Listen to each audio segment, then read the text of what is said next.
ಒಟ್ಟಾರೆ ಪ್ರಕರಣದಲ್ಲಿ T T Ravi ಅವರು ಏನು ಹೇಳಿದ್ದಾರೆ ಅನ್ನೋದು ಒಂದು ಭಾಗ. ಅದರ ಬಗ್ಗೆ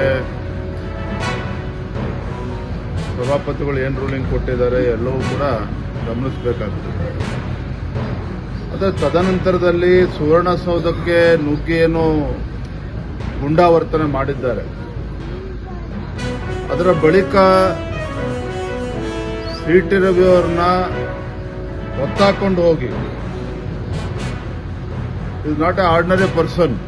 ಸಿ ಟಿ ರವಿ ಅವರು ವಿಧಾನ ಪರಿಷತ್ ಸದಸ್ಯರಿದ್ದಾರೆ, ಮಾಜಿ ಸಚಿವರಿದ್ದಾರೆ, ಹಿಂದೆ ನಮ್ಮ ರಾಷ್ಟ್ರೀಯ ಪ್ರಧಾನ ಕಾರ್ಯದರ್ಶಿಗಳಾಗಿ ಕೆಲಸ ಮಾಡಿದ್ದಾರೆ.